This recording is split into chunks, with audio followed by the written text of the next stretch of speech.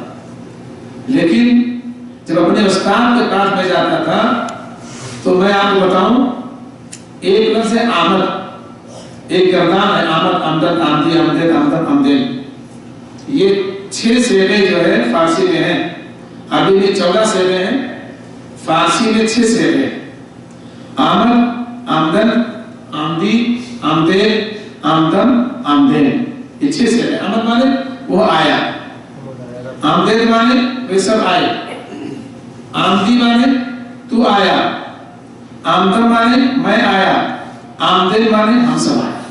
سمجھتے ہیں؟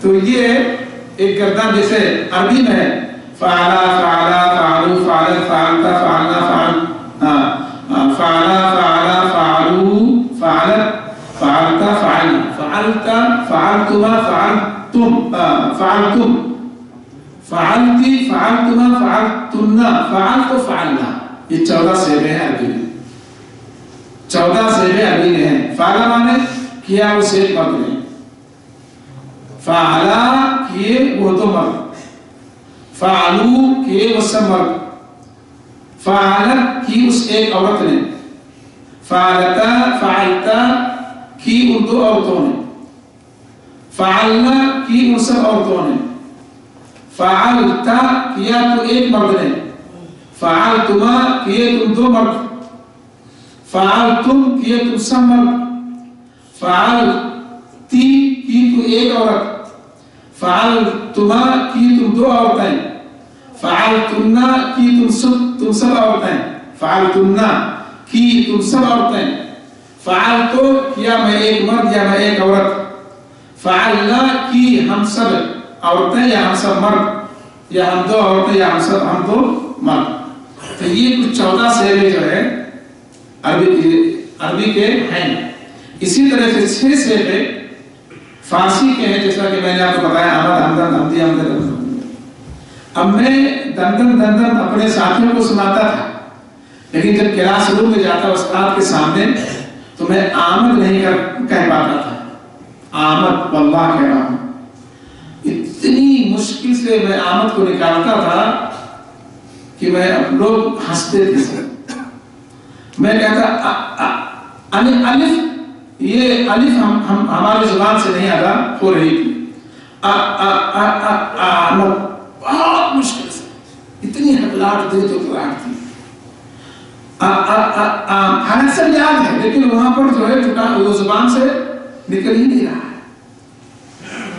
اور استاد غالباً یہ سمجھتے تھے کہ اس کو یاد نہیں ہے، پھر مارتے تھے۔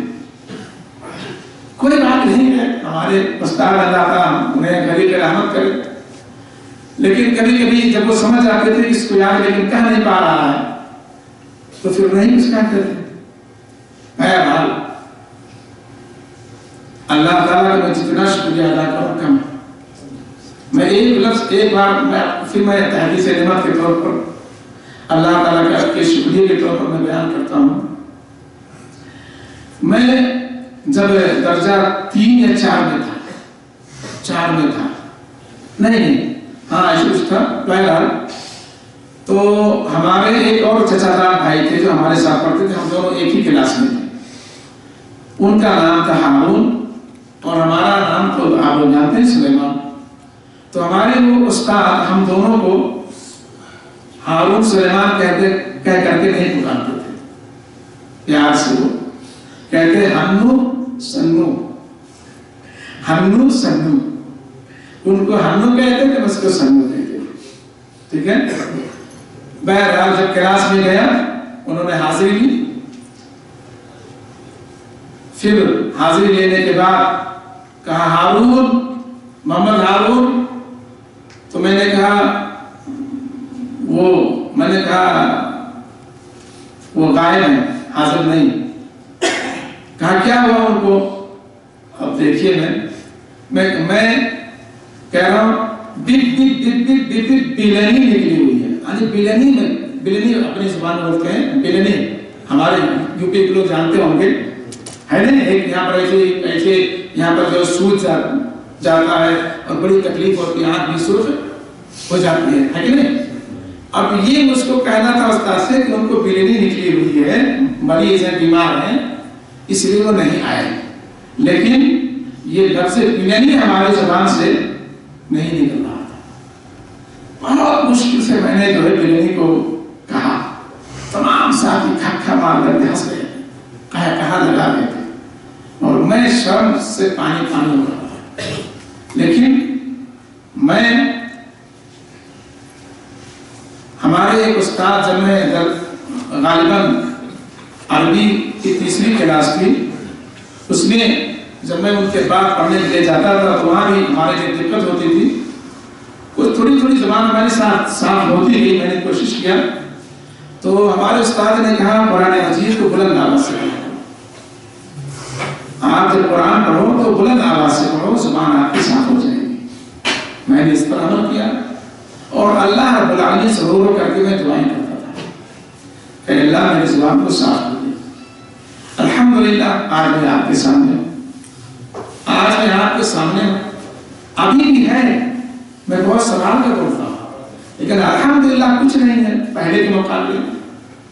تو میرے بھائیو دوستو، اللہ کے نبی صلی اللہ علیہ وسلم فرماتے ہیں کہ جو بندہ قرآن مجید کو اٹک کر پڑھتا ہے، پوری کوشش کے باوجود اگر وہ اس کو نہیں پڑھ پاتا ہے، تو ہمارے آقا صلی اللہ علیہ وسلم نے فرمایا کہ اے اٹکنے والے، تمہیں نراش ہونے کی ضرورت نہیں ہے.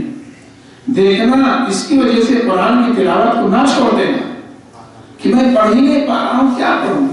نہیں، لگے رہو، اللہ تعالیٰ تمہیں ڈبل اجر دے گا. اللہ تعالیٰ تمہیں ڈبل اجر دے گا. تو میرے بھائیو دوستو، یہ آخری کتاب ہے، اس سے دنیا اور آخرت میں کامیاب ہوا جا سکتا ہے. دنیا اور آخرت میں کامیاب ہوا جا سکتا ہے. ہر طرح کی بیماری اس کے ذریعے سے دور کی جا سکتی ہے. بس شرط ہے ہم سچے دل سے ایمان کے ساتھ اس کو پڑھیں، اور جو کچھ اللہ رب العالمین نے اس میں فرمایا ہے، جو ہمیں ہدایت دی ہے، اس پر عمل کرنے کی کوشش کریں. دنیا اور آخرت میں کامیاب ہو جائیں گے. اسی طرح سے متفق علیہ حدیث ہے، بخاری مسلم کی حدیث ہے. اس حدیث کے بیان کرنے والے حضرت ابو موسیٰ الاشعری رضی اللہ تعالیٰ عنہ، وہ بیان کرتے ہیں کہ قال رسول اللہ صلی اللہ علیہ وسلم مثل المؤمن الذي يقرأ القرآن مثل الأترجة ريحها طيب وطعمها طيب.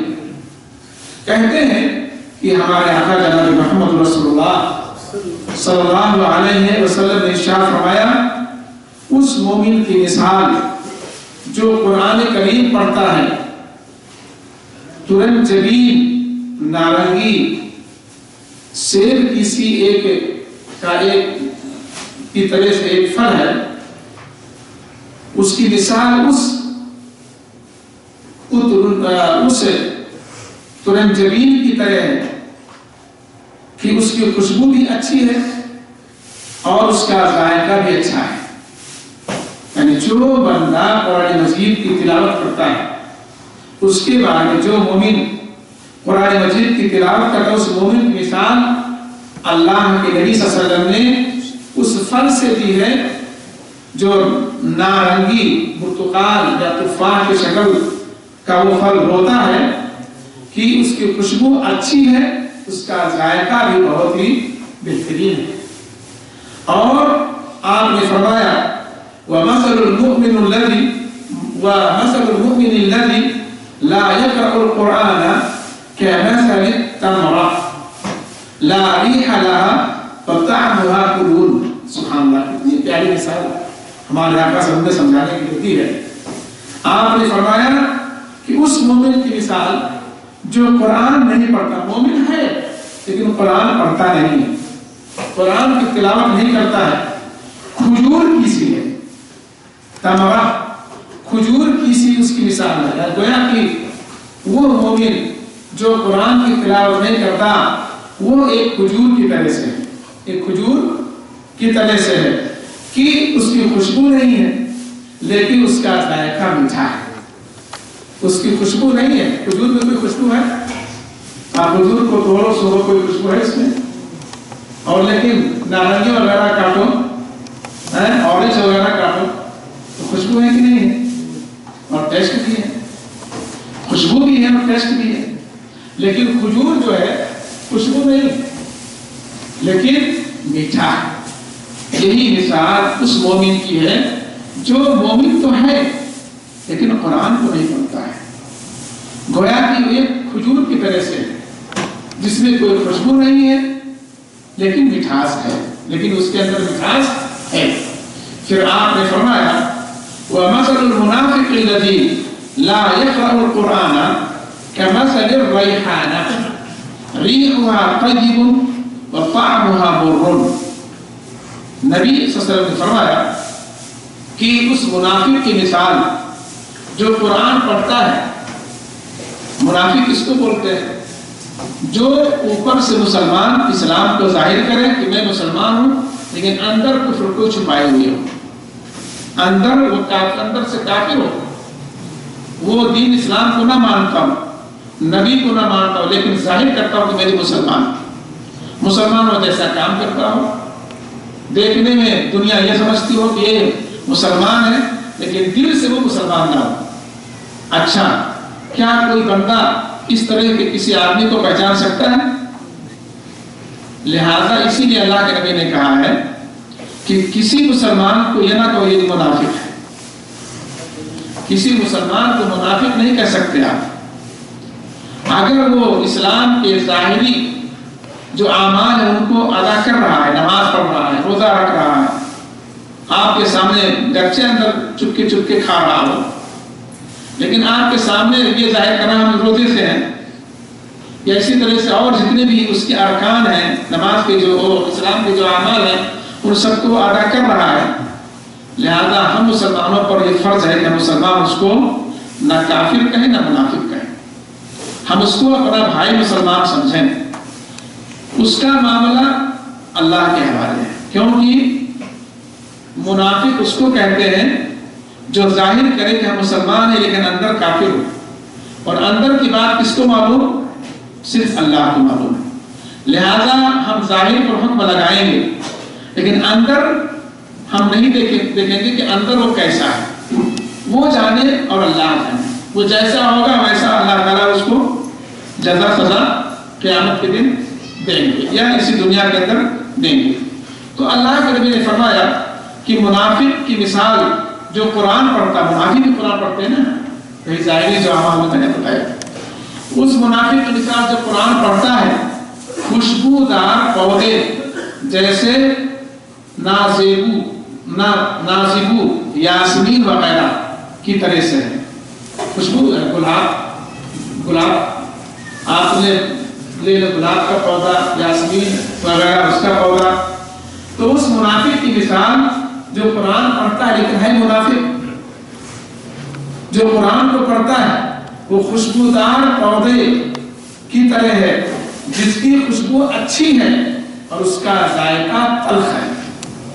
خوشبو تو اچھی ہے، یاسمین کا پھول لو یا اسی طرح سے اس کی کوئی ٹہنی آپ اس کے درخت پہ آپ توڑو، پھول اس پہ لگے ہوئے ہیں، اس کی خوشبو آ رہی ہے، لیکن جب آپ منہ کو لگاؤ گے تو کڑوا ہے، کسیلا ہے کہ نہیں؟ یہی حالت اللہ کے نبی نے فرمائی کہ یہی مثال جو منافق کی ہے جو قرآن کو پڑھتا ہے کہ ایک خوشبودار پودے کی طرح سے خوشبو اس کے اندر سے آ رہی ہے، لیکن حقیقت میں چونکہ وہ منافق ہے اس لیے اس کا ذائقہ اور ٹیسٹ جو ہے کسیلا ہے کڑوا ہے، اچھا نہیں۔ اور آپ نے فرمایا وَمَثَلُ الْمُنَافِقِ الَّذِي لَا يَقْرَأُ الْقُرْآنَ كَمَثَلِ الْحَنْظَلَةِ لَيْسَ لَهَا رِيحٌ وَطَعْمُهَا مُرٌّ۔ آپ نے فرمایا اس منافق کی مثال جو قرآن نہیں پڑھتا، منافق بھی ہے قرآن نہیں پڑھتا ہے، منافق ہے قرآن نہیں پڑھتا، اندرائی کی طرح ہے، حنظلہ اندرائی ایک درخت ہے، اندرائی کی طرح ہے جس میں نہ تو کوئی خوشبو ہے اور نہ اس کا ذائقہ تلخ ہے، خوشبو بھی نہیں ہے اس کے اندر اور اس کا ذائقہ تلخ ہے، کڑوا ہے، منہ کو لگاؤ تو ادھر ادھر آپ اپنے منہ کو آگے کرو۔ تو اس منافق کی مثال اس طرح سے آپ نے فرمایا کہ اس منافق کی مثال جو قرآن نہیں پڑھتا اندرائی کی طرح ہے جس میں خوشبو نہیں اور اس کا ذائقہ کڑوا ہے۔ یہ حدیث بخاری شریف ہے۔ اس لیے میرے بھائیو دوستو، ہم اگر مومن ہیں، مسلمان ہیں، سچے دل کے ساتھ قرآن مجید کی ہم ہمیشہ تلاوت کرتے ہیں، ڈیلی کم سے کم 10 آیت ہم ڈیلی پڑھ جائیں، کم سے کم 10 آیت ہم ڈیلی۔ میں نے کبھی بیان کیا ہے کہ جو بندہ قرآن مجید کی تلاوت نہیں کرتا، قرآن مجید کو نہیں پڑھتا، اللہ تعالیٰ اس کو غافلین میں لکھ دیتے ہیں، غافلین میں لکھ دیتے ہیں۔ اور جو قرآن مجید کی تلاوت کبھی نہیں کرتا، پڑھتا نہیں اور اس کے مطابق عمل کرنے کی کوشش نہیں کرتا، میں نے بیان کیا، مجھے یاد آ رہا ہے کہ سال پہلے یہاں پر مسجد کے اندر اس کو اس دنیا کی زندگی میں بھی سزا، برزخ یعنی مرنے کے بعد قبر میں بھی سزا اور آخرت میں بھی اس کو سزا ملے گی، یعنی دنیا کی زندگی میں بھی سزا ملے گی، مرے گا قبر میں جائے گا تبھی اس کو سزا اور آخرت میں تو اس کے لیے سزا ہے ہی۔ اس لیے میرے بھائیو دوستو، ہم قرآن مجید کو پڑھیں، اس کی تلاوت کریں اور جو کچھ اللہ تعالیٰ نے ہمیں حکم دیا ہے اس کے مطابق ہم عمل کرنے کی پوری کوشش کریں۔ یقین مانیے دنیا اور آخرت میں آپ کامیاب ہو جاؤں گے۔ اور اسی طرح سے ایک آخری حدیث میں پڑھ کر کے آج کے درس کو ختم کرتا ہوں۔ یہ ابو داؤد شریف کی حدیث ہے اور یہ حدیث ترمذی شریف میں بھی موجود ہے اور سند کے اعتبار سے امام ترمذی رحمۃ اللہ علیہ نے اس حدیث پر حکم لگایا ہے کہ حسن صحیح ہے، یعنی قابل حجت۔ اس حدیث کے بیان کرنے والے عبداللہ بن عمر بن العاص رضی اللہ تعالی عنہما ہیں۔ یہ عبداللہ بن عمر بن العاص کون ہے؟ کوئی جانتا ہے؟ میں نے بتایا، کوئی جانتے بھائی؟ کچھ ان کے بارے میں کوئی واقعہ مشہور ہے؟ عبداللہ بن عمر بن العاص، عمر بن العاص کون ہے؟ یہ فاتح مصر ہے، مصر کو انہوں نے فتح کیا تھا، مصر کو نظم کیا تھا، مصر کو انہوں نے فتح کیا تھا، فاتح مصر ہے۔ اور عمر بن خطاب رضی اللہ تعالیٰ عنہ کے زمانے میں یہ مصر کے گورنر تھے۔ مصر کے کیا تھے؟ یہ گورنر تھے، عمر بن العاص رضی اللہ تعالیٰ عنہ، یہ مصر کے گورنر تھے۔ یہ عبداللہ عمر بن العاص رضی اللہ تعالیٰ عنہ کے لڑکے ہیں۔ یہ ایک مشہور واقعہ ہے، آپ لوگوں میں سے کسی کو یاد آیا؟ نہیں آیا؟ آپ لوگ سنتے ہو اور بھول جاتے ہو، یاد کرنے کی کوشش کرو۔ مشہور واقعہ ہے، ایک مرتبہ گھوڑ دوڑ کا مقابلہ ہوا۔ آپ کچھ یاد آیا؟ ابھی نہیں آیا؟ گھوڑ دوڑ کا مقابلہ ہوا مصر کے اندر۔ عمر بن خطاب رضی اللہ، عمر بن العاص رضی اللہ تعالیٰ عنہ کے صاحبزادے لڑکے عبداللہ بھی اس میں شریک ہوئے، اس مقابلے میں ان کے بیٹے گورنر کے بیٹے عبداللہ بھی شریک ہوئے۔ مقابلہ شروع ہوا، لوگ اپنے اپنے گھوڑے سب دوڑا دیے۔ اب ایک آدمی تھا، عام آدمی مصر کا، وہ آدمی تھا اور عبداللہ بن عمر بن العاص رضی اللہ تعالیٰ عنہ تھے۔ عمر بن العاص رضی اللہ تعالیٰ عنہ جو گورنر تھے، ان کے لڑکے، یہ دونوں آگے نکلتے جا رہے تھے اور اتفاق سے عبداللہ کے سے آگے اس عام آدمی کا گھوڑا نکل گیا۔ عبداللہ ہار گئے اور عام آدمی جیت گیا، عام آدمی جیت گیا اور عبداللہ ہار گئے۔ اب انہوں نے کھینچ کر کے اس کو ایک تھپڑ رسید کر دیا، کھینچ کر کے انہوں نے اس کو ایک تھپڑ رسید کر دیا، مار دیا۔ اب وہ بندہ فوراً تکلیف ہوئی اس کو، بھائی مقابلہ ہو رہا ہے، ہم جیت گئے اور آپ ہار کے، ختم بات۔ اب اس کو غصہ ہے، وہ کہا، اس نے دل میں سوچا کہ یہ عمر بن خطاب رضی اللہ تعالیٰ عنہ کا دور ہے، یہ دور عمر بن خطاب رضی اللہ تعالیٰ عنہ، اس وقت جو خلیفہ ہیں اسلام کے وہ حضرت عمر بن خطاب رضی اللہ تعالیٰ عنہ ہیں، ان کے یہاں ظلم و زیادتی نہیں ہوا کرتی ہے، وہ عدل و انصاف کے پیکر ہیں۔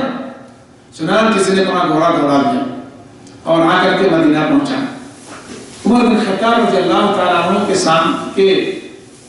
سامنے اپنے مقدمہ کو اس نے پیش کیا، جھگڑے کو رکھا کہ ایسا ایسا ہوا اور میں آگے نکل گیا، اس نے ہمیں جو ہے ایک تھپڑ مارا۔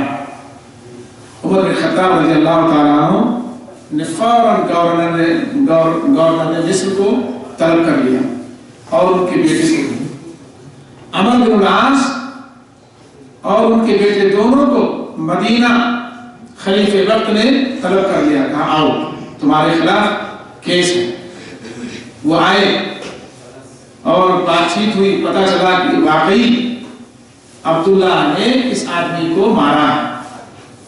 عمر بن خطاب رضی اللہ تعالیٰ عنہ نے کہا عبداللہ کو، اے شخص تو عبداللہ کو جس طرح سے تجھے مارا ہے اسی طرح تو بھی مارا۔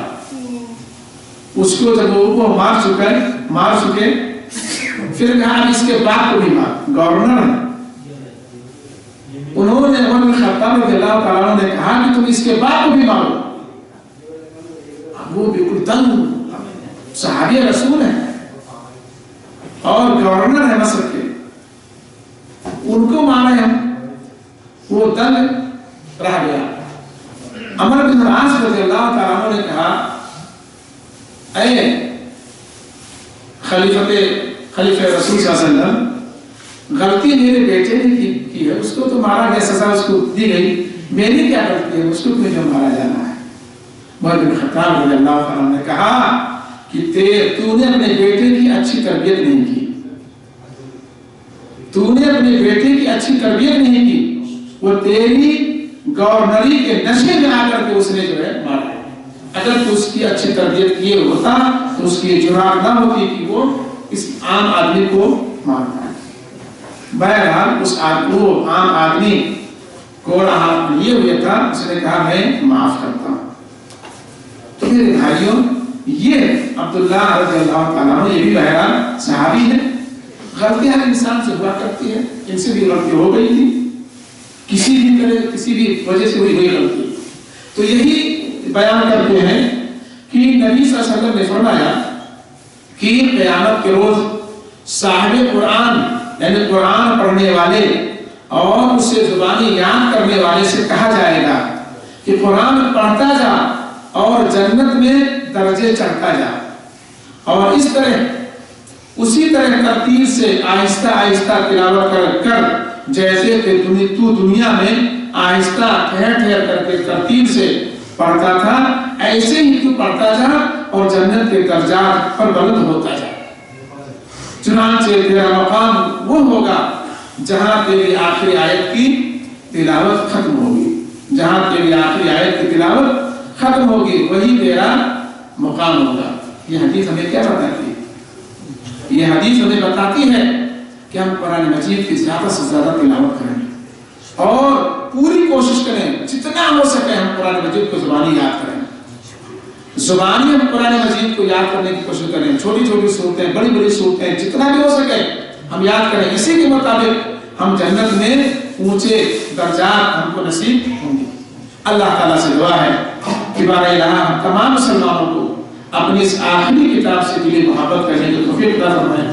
اللہ تعالیٰ ہم میں جو اس سے غافل ہیں، جو بے توجہ ہیں، اللہ رب العالمین ہم تمام بھائیوں کو توفیق دے کہ ہم اس کی زیادہ سے زیادہ تلاوت کریں اور اسے سمجھ کر پڑھیں تاکہ ہم اس کے مطابق عمل کریں دنیا اور آخرت میں ہم کامیاب ہو جائیں.